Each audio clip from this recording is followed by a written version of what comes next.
فاسألوا أهل الذكر إن كنتم لا تعلمون. Alhamdulillah, wassalamu ala rasulillah, amma ba'd. Apa hukum membaca Al-Quran dengan suara yang keras sehingga mengganggu orang yang di sekitar kita, terutama orang yang sedang sholat? Mengenai hal ini, para alim ulama kita memberikan fatwa bahwa membaca Al-Quran perkara yang sangat dianjurkan.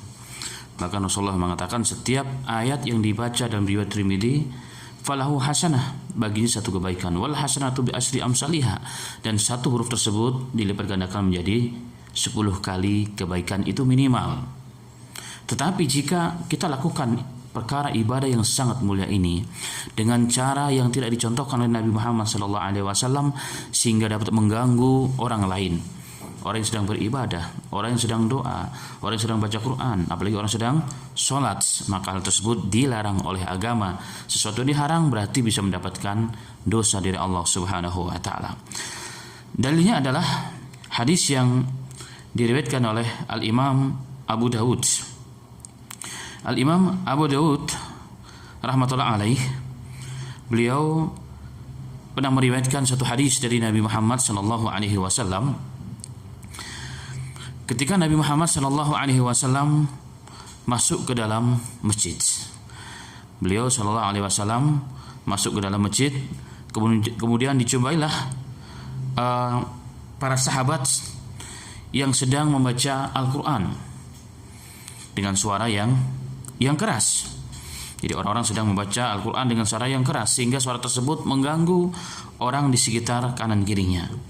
Maka Nabi Muhammad SAW mengatakan, ala inna kullakum munaji rabbahu fala yu'dina ba'dakum ala ba'din wala yarfa' ba'dakum ala ba'din fil qira'ah aw qala fis shalah.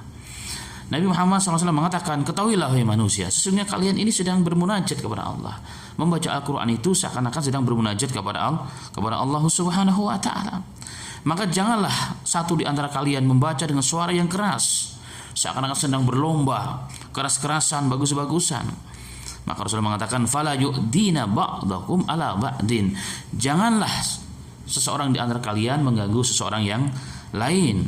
Wala yarfa' ba'dahum ala ba'din fil qira'ah. Janganlah mengangkat suara yang keras satu di antara kalian sehingga mengganggu orang lain, baik dalam membaca Al-Quran atau baik dalam sholat. Hadis ini diriwayatkan oleh Imam Abu Dawud, Imam Ahmad, dan di sini sahih, juga disahihkan oleh Imam Ibnu Hajar Asqalani rahmatullah alaih. Pada hadis ini, ma'asyiral muslimin wal muslimat, maka kita ketahui bahwa ibadah membaca Al-Quran baik, tetapi jika dilakukan dengan cara yang tidak dicontohkan oleh Nabi Muhammad SAW, maka ibadah tersebut bukan pahala yang didapatkan, tetapi bahkan dosa. Kenapa? Membaca Al-Quran hukumnya satu kebaikan, sangat dianjurkan, tapi mengganggu orang lain, sehingga orang lain menjadi serasa terganggu. Apalagi sampai suaranya keluar masjid. Di luar masjid sana ada orang yang sedang sakit, ada orang yang sedang baru melahirkan dan sebagainya, maka perkara ini bukan pahala yang didapatkan, justru dosa dari Allah Subhanahu wa taala. Semoga kita semua dituntun oleh Allah Subhanahu wa taala dalam menjalankan ibadah kita sesuai dengan tuntunan agama, tuntunan Nabi kita Muhammad sallallahu alaihi wasallam, sehingga ibadah kita betul-betul mendatangkan pahala dan keutamaan dan juga maghfirah daripada Allah Subhanahu wa taala, dan bukan sebaliknya. Demikian, semoga bermanfaat. Walhamdulillahirabbil alamin.